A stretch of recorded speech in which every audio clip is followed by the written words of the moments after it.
मित्रों, एक छोटे से गांव में रहने वाली पायल अपनी मासूमियत और खूबसूरती के लिए जानी जाती थी। 20 साल की साधारण लड़की पायल अपने माता पिता के साथ रहती थी। गांव के पास एक घना जंगल था जिसे लोग भूतिया जंगल कहते थे। गांव में इस जंगल को लेकर कई डरावनी कहानियां प्रचलित थीं। लोगों का कहना था कि वहां अजीबोगरीब घटनाएं होती हैं, इसलिए कोई वहां जाने की हिम्मत नहीं करता था। पायल को बचपन से जंगलों का बहुत शौक था। वह अक्सर गांव के किनारे बैठकर जंगल की ओर देखा करती और सोचती कि वहां ऐसा क्या है जो सबको डराता है। एक दिन जिज्ञासा से भरी पायल ने इस रहस्य से पर्दा उठाने की ठानी। उसने अपनी योजना किसी से साझा नहीं की। अगली सुबह सूरज उगते ही पायल ने एक झोले में पानी की बोतल, कुछ खाने का सामान और एक टॉर्च रखी और जंगल की ओर निकल पड़ी। जंगल के किनारे पहुंचकर उसने गहरी सांस ली और अंदर कदम रखा। जंगल का नजारा बेहद खूबसूरत था। ऊंचे ऊंचे पेड़, पक्षियों की चहचहाहट और ठंडी हवा। पायल को लगा कि लोगों ने इस जंगल के बारे में जो भी डरावनी कहानियां सुनाई थीं, वे सब झूठी थीं। जंगल में चलते चलते उसे लगभग आधा घंटा बीत चुका था। अचानक उसे महसूस हुआ कि कोई उसे देख रहा है। उसने रुककर चारों ओर देखा, लेकिन कुछ नजर नहीं आया। उसे लगा कि यह उसका भ्रम है।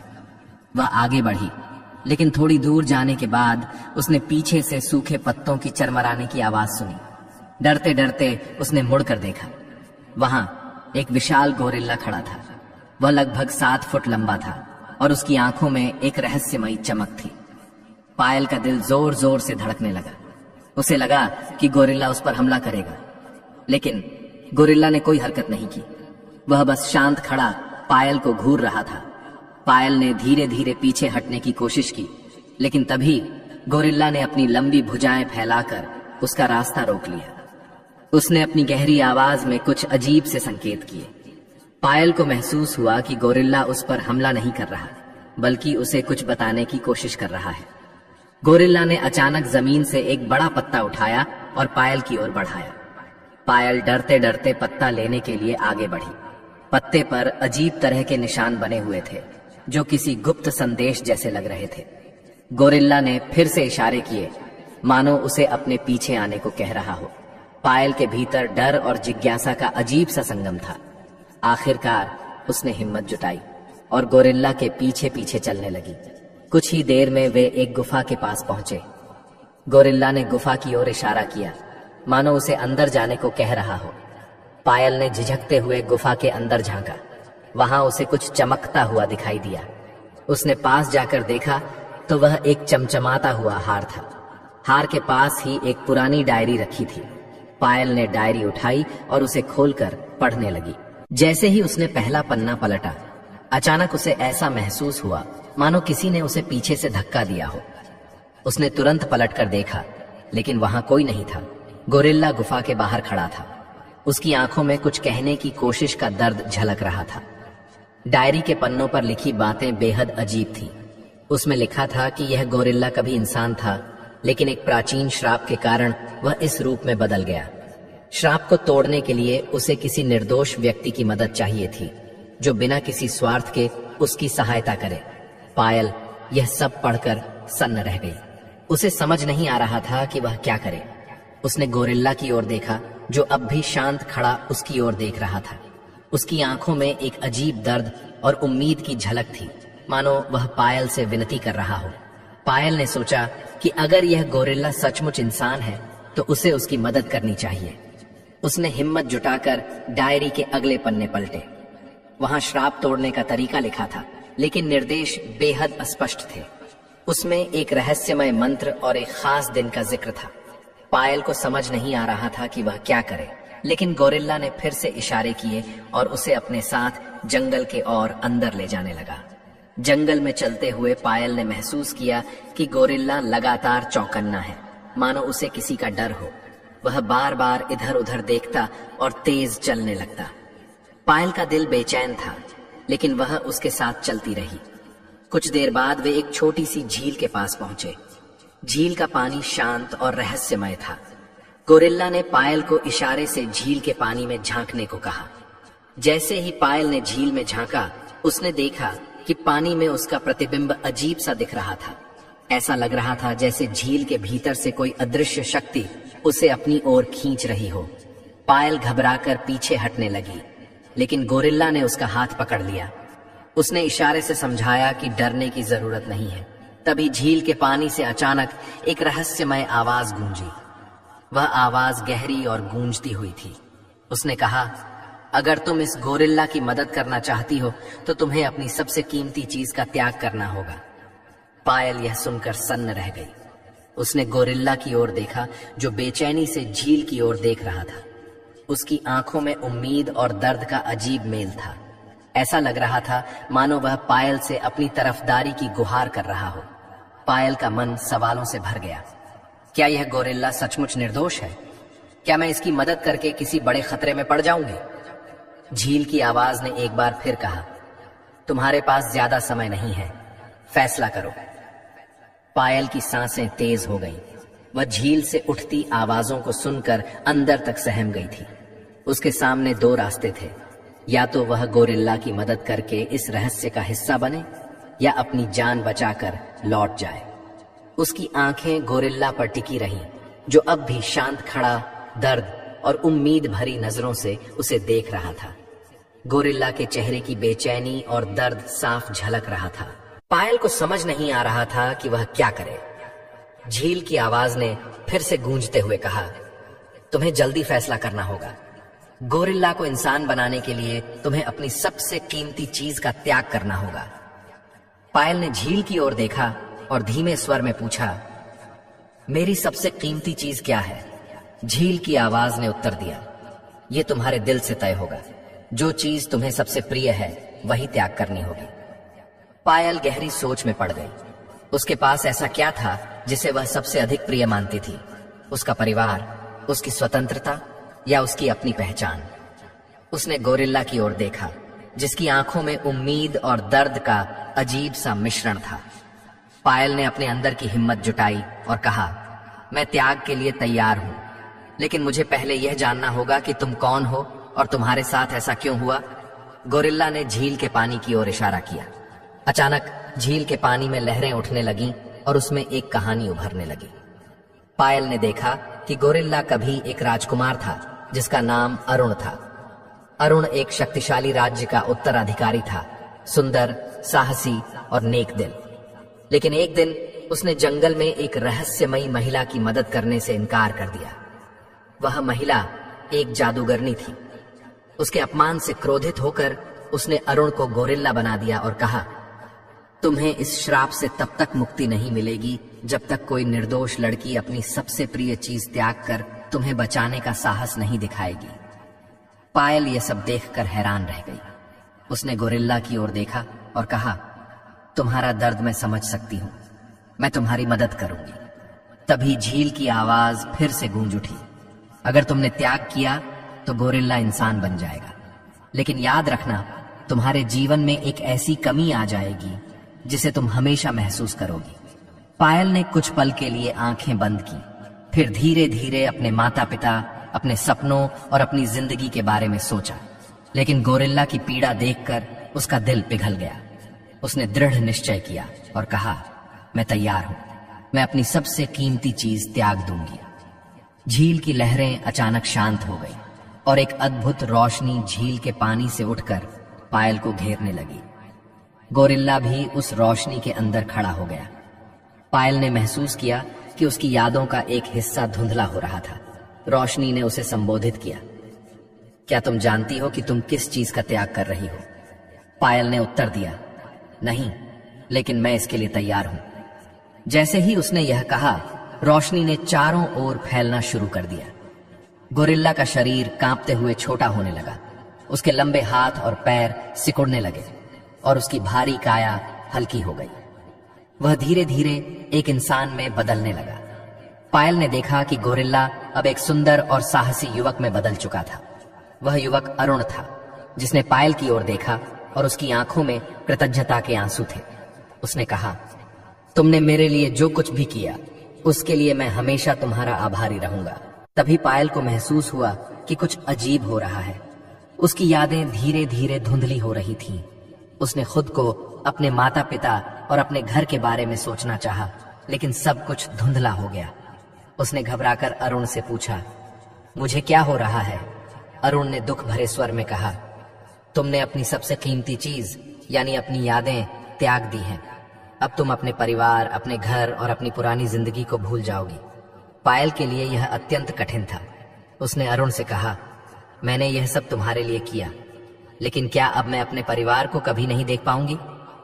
अरुण ने सिर झुका लिया और गहरी आवाज में कहा, तुमने बहुत बड़ा बलिदान दिया है पायल, मैं इसे कभी नहीं भूलूंगा, लेकिन मैं वादा करता हूं कि मैं तुम्हें हमेशा खुश रखने की पूरी कोशिश करूंगा। पायल की आंखों से आंसू बह रहे थे, लेकिन उसने अपने दिल को संभाला। उसने धीमे स्वर में कहा, अगर मेरी यादें ही मेरी सबसे कीमती चीज थीं, तो मैंने सही फैसला किया है। तुम्हारी मुक्ति मेरे लिए सबसे महत्वपूर्ण थी। अरुण ने पायल का हाथ थामा और झील की ओर देखा। उसने झील से वादा किया, मैं पायल की हर मुश्किल में उसका साथ दूंगा। झील ने दोनों को आशीर्वाद दिया और कहा, तुम्हारा मिलन अब एक बड़े उद्देश्य के लिए है। तुम्हारे बलिदान की कीमत जल्द ही स्पष्ट होगी। झील के पास का वातावरण अचानक शांत हो गया। पायल, जिसने अपनी यादों का त्याग किया था, अब अपने अतीत से पूरी तरह कट चुकी थी। उसे अपना गांव, अपने माता पिता और अपनी पुरानी जिंदगी का कुछ भी याद नहीं था।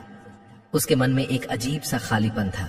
अरुण ने पायल का हाथ थामते हुए कहा, तुमने मेरे लिए जो किया उसका कर्ज मैं कभी नहीं चुका सकता, लेकिन अब यह मेरी जिम्मेदारी है कि मैं तुम्हें एक नई जिंदगी दूं।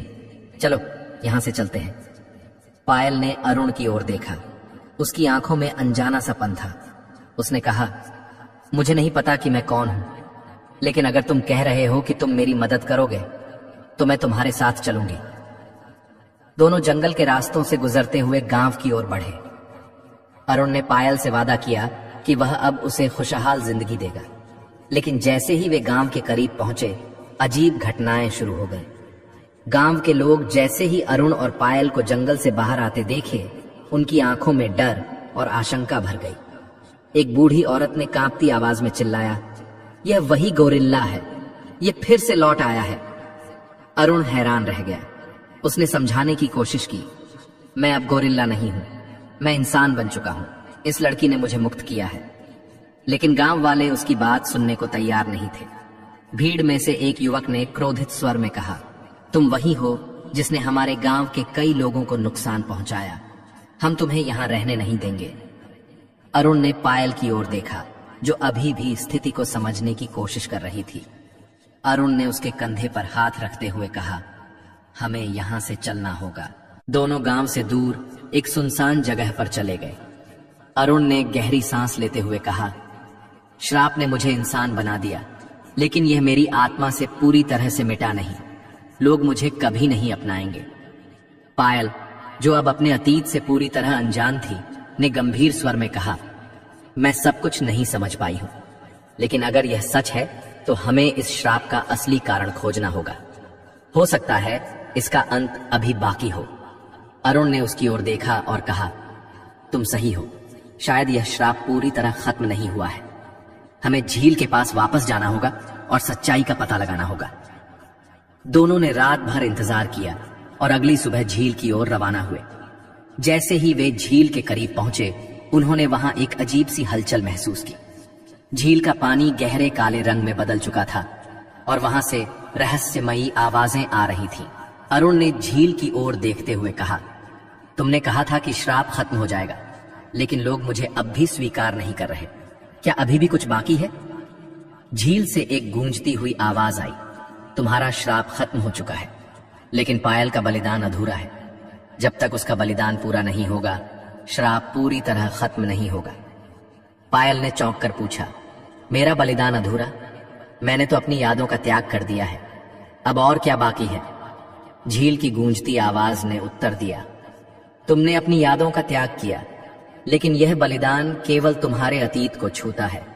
इस श्राप को पूरी तरह खत्म करने के लिए तुम्हें अपनी आत्मा की गहराई से त्याग करना होगा।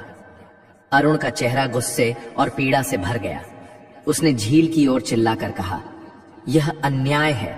उसने पहले ही बहुत कुछ खो दिया है, मैं इसे सहन नहीं कर सकता।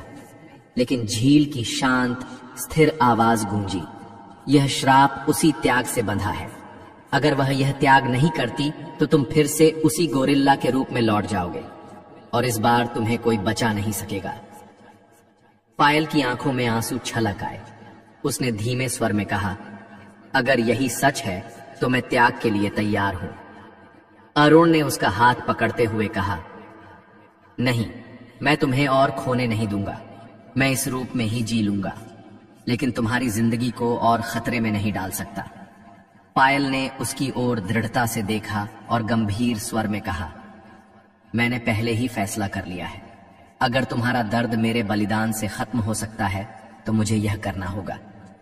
झील की आवाज ने फिर से पायल को संबोधित किया, इस बार तुम्हें अपनी इच्छाओं और सपनों का त्याग करना होगा। इसका मतलब यह है कि तुम्हारी जिंदगी से खुशी, प्रेम और सपने हमेशा के लिए दूर हो जाएंगे। तुम दूसरों के लिए जीने वाली एक परछाई बन जाओगी। क्या तुम इसके लिए तैयार हो? पायल ने बिना किसी झिझक के कहा, हाँ, मैं तैयार हूं। झील से अचानक एक तेज रोशनी उठी जिसने पायल को चारों ओर से घेर लिया। रोशनी इतनी तेज थी कि अरुण को अपनी आंखें ढकनी पड़ी।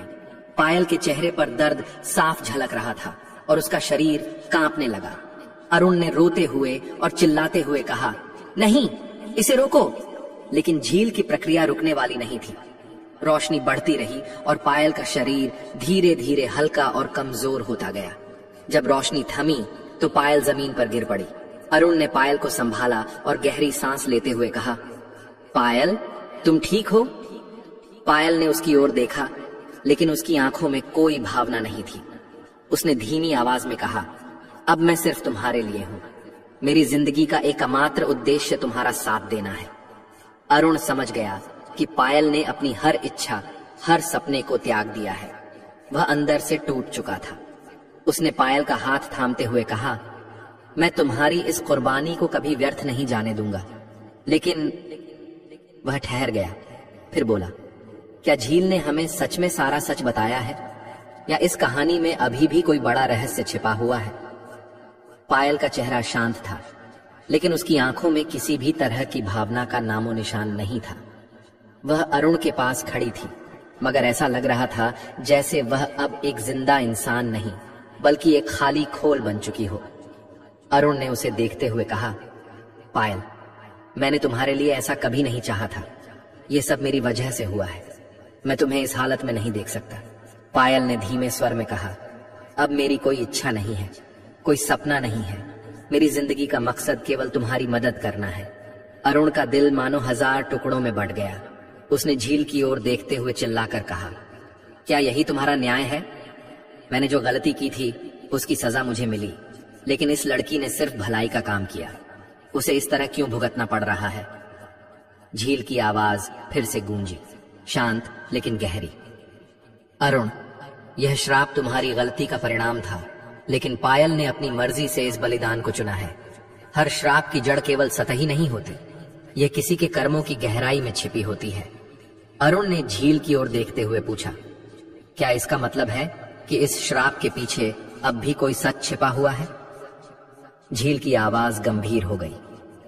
अगर तुम इस श्राप की असली जड़ तक पहुंचना चाहते हो तो तुम्हें अपने अतीत की ओर लौटना होगा। अरुण ने सवाल किया, मेरे अतीत में ऐसा क्या है जिसे मैंने जानने से चूक गया? झील ने गंभीर स्वर में उत्तर दिया, तुम्हारा श्राप केवल जादूगरनी की नाराजगी का परिणाम नहीं था। इसके पीछे एक और गहरा रहस्य है। जादूगरनी ने तुम्हें गोरिल्ला इसलिए बनाया क्योंकि उसने तुम्हारे परिवार से एक पुराना हिसाब चुकता करने का फैसला किया था। अरुण चौंक गया और हैरान होकर बोला, पुराना हिसाब? यह कैसे संभव है? झील ने उत्तर दिया, तुम्हारे पूर्वजों ने कई साल पहले जादूगरनी के गांव पर हमला किया था। उन्होंने उसके लोगों को नुकसान पहुंचाया और उसके परिवार को नष्ट कर दिया। जादूगरनी ने उस दिन शपथ ली थी कि वह तुम्हारे परिवार को इसका परिणाम भुगतने पर मजबूर करेगी। तुम्हारे पिता ने उसे रोकने की कोशिश की थी, लेकिन यह श्राप तुम्हारे हिस्से में आया। अरुण को यह सुनकर गहरा झटका लगा। अब उसे समझ में आया कि यह सिर्फ उसकी गलती नहीं थी, बल्कि उसके परिवार के कर्मों का भी परिणाम था। उसने झील से पूछा, अगर यह सच है तो मैं इस श्राप को पूरी तरह से खत्म कैसे कर सकता हूं?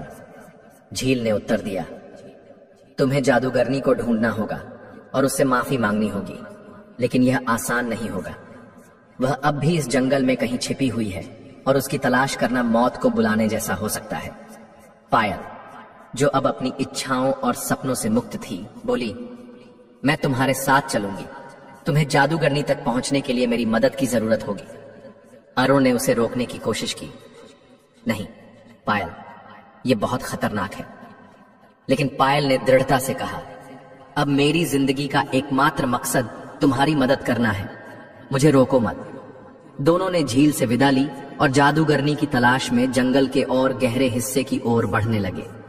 जंगल अब और भी अंधकारमय और डरावना हो गया था। जगह जगह खतरनाक जंगली जानवरों की आवाजें गूंज रही थीं, लेकिन दोनों ने अपने कदम नहीं रोके। कुछ समय बाद उन्हें एक पुरानी और जर्जर सी झोपड़ी दिखाई दी। झोपड़ी से धुआं निकल रहा था और चारों ओर काले रंग की लताएं फैली हुई थीं। अरुण ने पायल की ओर देखा और कहा, यह शायद वही जगह है।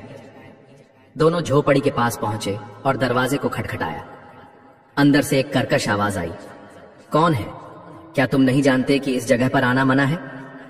अरुण ने दरवाजे के पास खड़े होकर कहा, मैं अरुण हूं। मैं तुम्हारे सामने माफी मांगने आया हूं। मेरे परिवार ने जो कुछ भी किया उसके लिए मैं शर्मिंदा हूं। कृपया मेरा श्राप खत्म कर दो। दरवाजा खुला और एक बूढ़ी औरत बाहर आई। उसके बाल सफेद और बिखरे हुए थे और उसकी आंखें गहरी और डरावनी थीं। उसने अरुण को देखा और कहा, तुम्हें माफी मांगने के लिए यहां आने की हिम्मत कैसे हुई?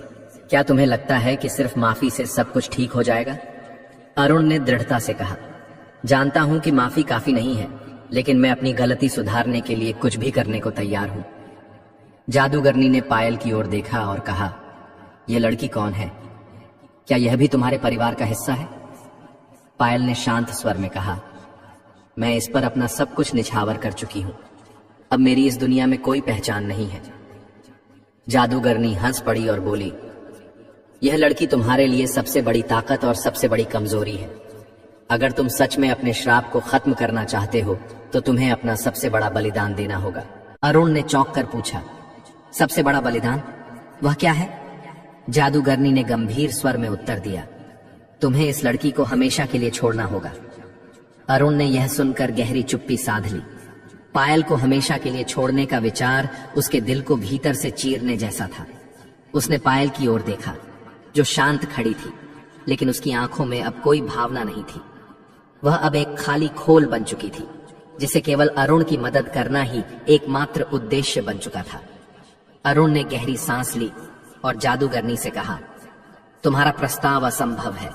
मैंने पायल की वजह से अपनी मानवता वापस पाई है। वह मेरी सबसे बड़ी ताकत है। मैं उसे नहीं छोड़ सकता।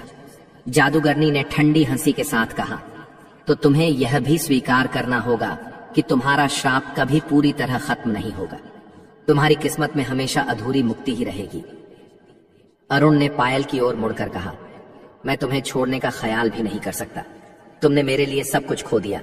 मैं तुम्हें अकेला कैसे छोड़ सकता हूं? पायल ने शांत स्वर में कहा, अगर यही रास्ता है तो तुम इसे अपनाओ। मेरी इच्छाएं और सपने पहले ही खत्म हो चुके हैं। तुम्हारी मुक्ति मेरे लिए सबसे बड़ी बात है। अरुण का दिल टूट गया, लेकिन पायल की आत्मीयता और त्याग ने उसे मजबूर कर दिया कि वह इस प्रस्ताव पर गंभीरता से विचार करे। उसने जादूगरनी से कहा, क्या यह श्राप तब खत्म होगा जब मैं पायल को छोड़ दूंगा? जादूगरनी ने उत्तर दिया, हाँ, लेकिन याद रखो, तुम्हें उसे केवल छोड़ना नहीं है, तुम्हें उसे भूलना होगा हमेशा के लिए। और यह प्रक्रिया आसान नहीं होगी। तुम्हारे मन, शरीर और आत्मा को गहरा दर्द सहना पड़ेगा। अरुण ने कुछ पल सोचा, फिर उसने अपने दिल पर पत्थर रखते हुए कहा, अगर यही एकमात्र रास्ता है तो मैं तैयार हूं। जादूगरनी ने झोपड़ी से एक चमकता हुआ पानी का कटोरा निकाला और कहा, इस कटोरे में एक जादुई मिश्रण है। इसे पीते ही तुम्हारी यादें धीरे धीरे धुंधली हो जाएंगी। तुम पायल को भूल जाओगे, लेकिन याद रखना, यह प्रक्रिया तुम्हारे मन और शरीर पर गहरा प्रभाव डालेगी। अरुण ने कटोरा हाथ में लिया और पायल की ओर देखा। उसने कहा, पायल, मैं यह सब तुम्हारे लिए नहीं, बल्कि तुम्हारी कुर्बानी को सार्थक बनाने के लिए कर रहा हूं। मुझे माफ करना अगर मैंने तुम्हें दुख पहुंचाया हो। पायल ने हल्की मुस्कान के साथ कहा, तुम्हारे लिए मैंने सब कुछ त्याग दिया। अगर तुम्हारी मुक्ति से मेरा बलिदान सफल होता है तो मुझे कोई दुख नहीं होगा। अरुण ने गहरी सांस ली और औषधि पी ली। जैसे ही उसने कटोरा खाली किया, उसका सिर घूमने लगा, उसकी आंखें बंद होने लगी और उसके शरीर में तीव्र दर्द महसूस होने लगा। पायल ने उसे थामने की कोशिश की, लेकिन जादूगरनी ने कहा, उसे मत छुओ, ये प्रक्रिया उसे अकेले पूरी करनी होगी। अरुण की यादें एक एक करके धुंधली होने लगी। उसे गोरिल्ला बनने के दिन, झील के पास पायल के बलिदान और अंत में पायल का चेहरा याद आया। लेकिन धीरे धीरे ये सारी यादें उसकी नजरों से ओझल होने लगी। कुछ समय बाद अरुण ने अपनी आंखें खोली। वह पूरी तरह से अलग महसूस कर रहा था। उसे कोई दर्द नहीं था, लेकिन उसकी आंखों में एक गहरा खालीपन था। उसने चारों ओर देखा और पूछा, मैं यहां कैसे आया और यह लड़की कौन है? जादूगरनी मुस्कुराते हुए बोली, तुम अब आजाद हो। तुम्हारा श्राप खत्म हो चुका है, लेकिन तुम्हें यह याद नहीं रहेगा कि यह कैसे हुआ। पायल ने अरुण को देखा, लेकिन अब उसकी आंखों में कोई आंसू नहीं थे। वह जानती थी कि अरुण अब उसे कभी याद नहीं करेगा। उसने धीरे से कहा, अब तुम्हारी जिंदगी शुरू हो सकती है। जादूगरनी ने पायल की ओर देखा और कहा, तुमने जो बलिदान दिया है वह अमर रहेगा। अब तुम इस दुनिया में एक परछाई बनकर रहोगी, जिसका कोई अस्तित्व नहीं होगा। पायल ने सिर झुका लिया और अपने दिल को संभालते हुए कहा, अगर मेरा बलिदान किसी की जिंदगी को बेहतर बना सकता है तो मुझे इसका कोई दुख नहीं। अरुण ने जादूगरनी को धन्यवाद दिया और जंगल से बाहर निकल गया। वह अब पूरी तरह से आजाद था, लेकिन उसे इस आजादी की असल कीमत का कभी पता नहीं चलेगा। पायल ने जादूगरनी से पूछा, अब मेरी जिंदगी का क्या होगा? जादूगरनी ने उत्तर दिया, तुम अब एक रहस्यमय शक्ति का हिस्सा बन चुकी हो। तुम्हारा अस्तित्व अब दूसरों की मदद करने में समाहित हो जाएगा। जब तक तुम्हारा कार्य पूरा नहीं होता, तुम्हारी आत्मा इस जंगल में भटकती रहेगी। पायल ने शांत स्वर में कहा, अगर यही मेरी नियति है